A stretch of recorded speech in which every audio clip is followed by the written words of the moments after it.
Welcome to Simple Answer to Big Questions, where you'll finally get clear, straightforward answers to humanity's most controversial questions. Does God exist? Do we have free will?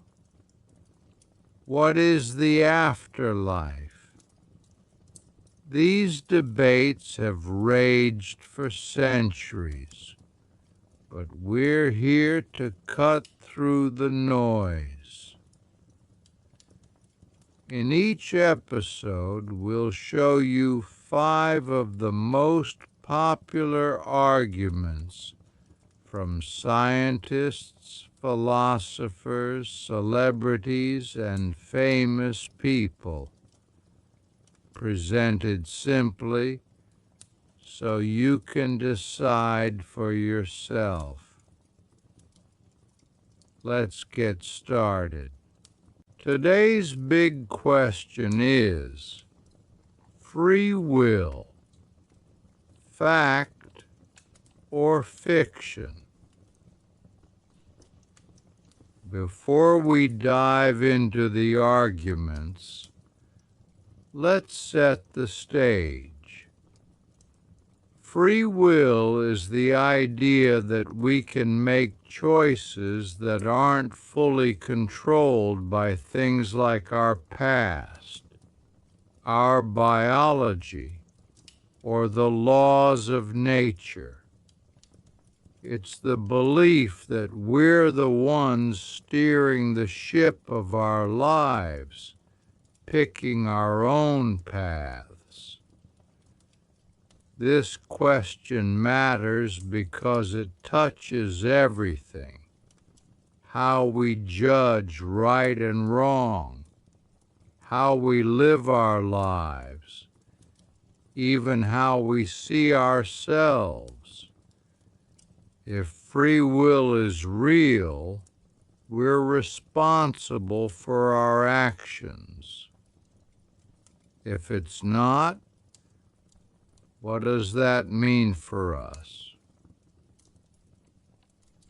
Today, we'll hear 5 perspectives from a philosopher, a neuroscientist, another philosopher, a physicist, and a spiritual leader to help you figure it out.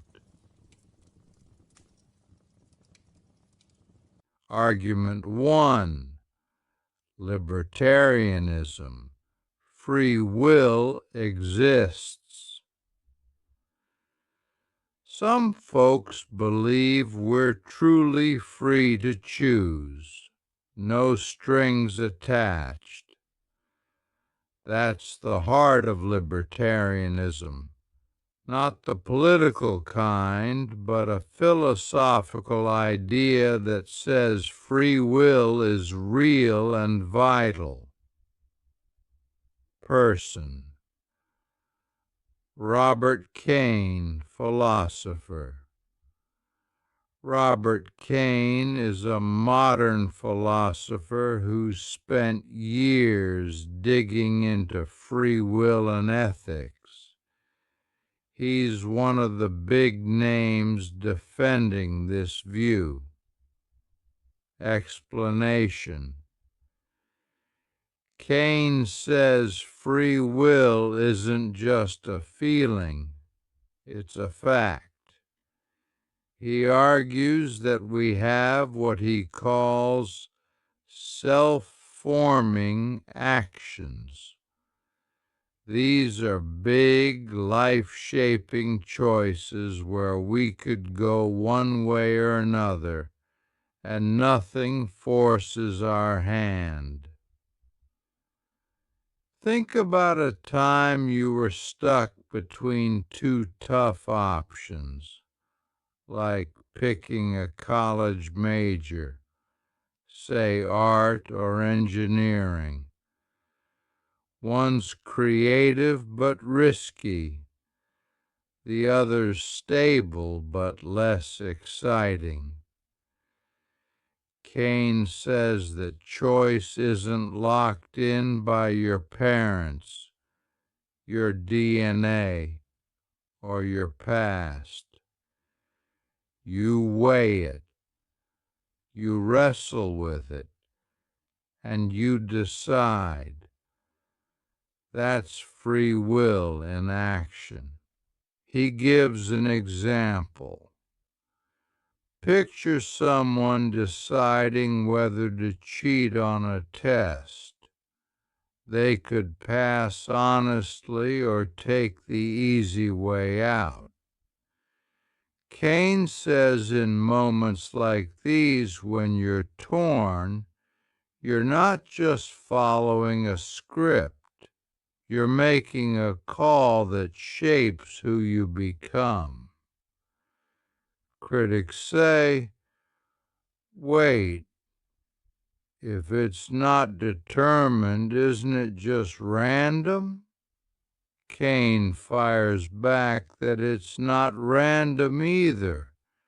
Your effort and reasoning tip the scales. It's like planting a seed that grows into your future self. For Kane, this freedom is why we can own our actions, good or bad. Argument 2. Determinism. Free will is an illusion. On the flip side, some argue that free will is a trick our minds play on us. Determinism says everything we do is set by what came before, no exceptions. Person. Sam Harris, neuroscientist and author. Sam Harris is a neuroscientist and writer who's made waves with his books on morality and free will. He's a go-to voice for this view. Explanation. Harris claims that our choices aren't free. They're the end result of stuff we don't control, like brain wiring and life experiences. He leans on science, pointing to experiments where researchers can see your brain gearing up to act, like lifting your arm, before you even know you're going to do it. Imagine you're craving pizza. You think, I'll order some, and feel like you chose it. Harris says, nope, that craving popped up from a mix of hunger, memories of last week's slice, and brain signals you didn't cook up yourself. He compares it to a puppet show. We feel like we're pulling the strings, but really, we're the puppets, moved by forces like biology and upbringing. Does this mean we're off the hook for our actions? Not quite. Harris says we still need rules and consequences to keep society running. But it does shake up the idea that we're the masters of our fate. If he's right, every choice you've ever made was already in the cards, from what you ate for breakfast to who you married. Argument 3. Compatibilism, free will, and determinism can coexist. What if free will and determinism aren't enemies? Compatibilism says they can share the same sandbox, giving us a practical kind of freedom. Person, Daniel Dennett, philosopher and cognitive scientist Daniel Dennett, is a philosopher who mixes brain science with big ideas. He's a heavy hitter in this middle ground camp. Explanation. Dennett argues that even if everything's determined, we can still have free will that counts. It's not about breaking the rules of cause and effect. It's about acting on what we want without someone else forcing us. Say you decide to help a friend move because you care about them. Sure, your caring might come from your past or your brain's setup, but no one's holding a gun to your head. For Dennett, that's free will. He uses an analogy. Think of a chess-playing computer. It's programmed, but it chooses moves based on its goals. We're like that. Our goals and desires drive us, and as long as we're not chained up or brainwashed, we're free enough. Critics say this waters down free will, since we can't really pick a different move if everything's set. Dennett shrugs and says, so what? This freedom lets us live, love, and own our lives. It's a practical take. We're determined, but we're still in the driver's seat of our story. Argument 4. Quantum indeterminacy. Randomness allows for free will. Here's a wild card. What if physics itself leaves room for free will? This view looks to the weird world of quantum mechanics for answers. Person. Roger Penrose. Physicist and mathematician Roger Penrose is a brilliant physicist who's tackled everything from black holes to the human mind. He's thrown this idea into the ring. Explanation. Penrose says that quantum mechanics, the science of tiny particles, might give free will a foothold.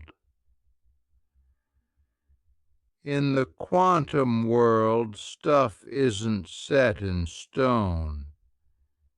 It's fuzzy, with events that can't be predicted exactly. He thinks this fuzziness might happen in our brains too, tied to how we think and choose.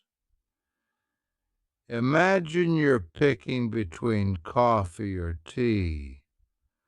Penrose suggests that tiny, random quantum flips in your brain could nudge you one way or the other, breaking the chain of strict determinism. He's got a theory called Orch-Or with a doctor named Stuart Hameroff, saying consciousness comes from these quantum vibes in brain cells.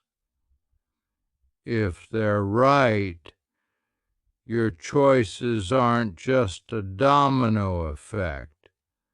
They've got a dash of unpredictability. Skeptics say randomness isn't the same as control. It's more like rolling dice than choosing. Penrose admits it's a long shot, but if it pans out, it could mean free will isn't dead. It's just quantum weird. Argument 5. The Buddhist perspective argues that free will exists within the framework of mindful choices shaped by awareness and intention. Person. Dalai Lama, a notable spiritual leader and Nobel Peace Prize laureate. Explanation. The Dalai Lama teaches that while our actions are influenced by past experiences, karma, and external conditions, we have the freedom to choose how we respond through mindfulness and compassion. For example, if someone insults you, your initial impulse might be anger, shaped by habit or biology. But by cultivating awareness, you can choose to respond with patience instead. This ability to reflect and act intentionally is a form of free will, rooted in training the mind to break free from automatic reactions. The Dalai Lama emphasizes that this freedom grows through practice, like meditation, which helps you align choices with values like kindness and peace.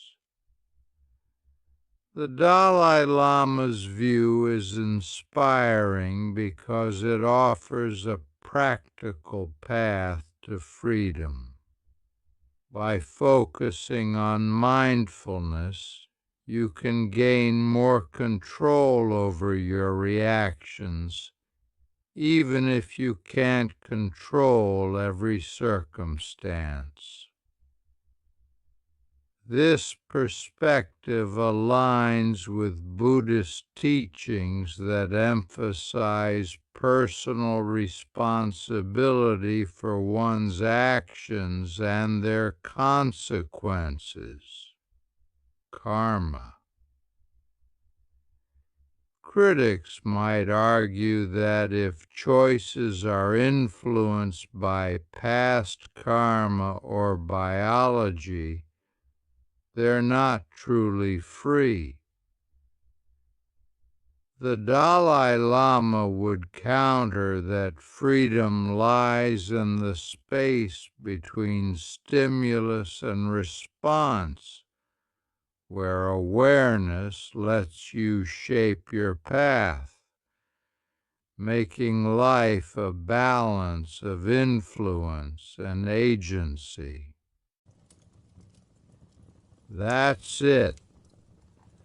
5 arguments on whether free will is fact or fiction. From Robert Kane's case for real, responsible choice to Sam Harris's claim that it's all an illusion, from Daniel Dennett's practical freedom to Roger Penrose's quantum twist, and finally to the Dalai Lama's blend of choice and karma. You've got a lot to chew on.